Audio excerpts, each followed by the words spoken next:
Yes, good morning. So today we are going to continue our case digest of Justice Amy Lazaro Javier for 2025 bar exam. So today we have GR number 235,336,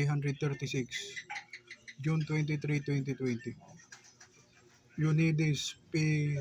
Reliera, petitioner versus United Philippines Lines Incorporated and or Wheelships Management Singapore PTE Limited respondents. Facts. Prior to his deployment, petitioner underwent routinary pre-employment medical examination PME. In the process, he was asked whether he was aware of diagnosed with or treated for hypertension, heart disease, and diabetes, among others. He answered in the negative. Based on the results of his examination, he was declared fit for sea duty and got deployed on January 22, 2012.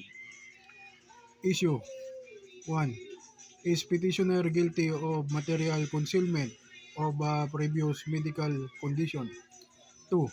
Assuming that there was no material concealment to speak of, did petitioner comply with the conditions prescribed under the 2010 POA SEC to entitle him to total and permanent disability benefits?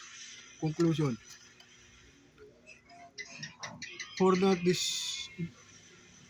for not disclosing his previous diagnosis and treatment for hypertension and diabetes, petitioner is guilty of material concealment and in and is disqualified for any compensation and benefits. In fine, as between the company designated Dr. Eduardo King, pulmonologist, Robert Michael G. Gunn, internal medicine or endocrinologist, and Melissa Ko Sia, adult clinical and interventional cardiologist, who have the complete medical records of petitioner for the entire duration of his treatment and who all opined that petitioner physicians of choice who merely examined him for a day as an outpatient. On the other, the findings of the company designated physician must prevail. All told, the COA did not hear when it dismissed petitioner claims for total and permanent disability benefits. Accordingly, for petitioner is denied in the decision dated January 6, 2017 and resolution dated October 26, 2017 or of the Court of Appeals in CA GR Special Proceeding Number 144,028 affirmed. Petitioner Unides P. Reliera complaint for total and permanent disability benefits is dismissed. So ordered.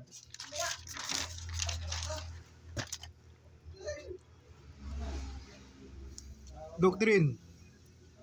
Section 20A of the POA SEC as amended by POA Memorandum Circular Number 10, Series of 2010, the governing law of the time petitioner was employed in 2012 provides a separer who knowingly conceals a pre-existing illness or condition in the pre-employment medical examination PME, which shall be liable for mispresentation and shall be disqualified for any compensation and benefits.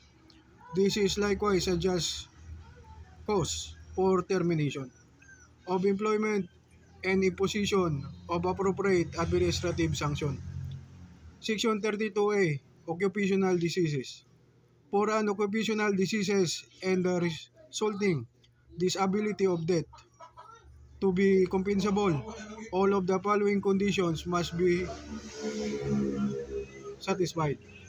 1. The seafarer work must involve the risk described herein. 2. The disease was contracted as a result of the seafarer's exposure to the described sickness. 3. The disease must contracted within a period of exposure and under such other factors necessary to contract it. And 4. There, there was no notorious negligence on the part of the seafarer. So that's it. I hope and pray that it is loud and clear. The case digest involving labor code. Thank you for watching, particularly listening this video. God bless and more power.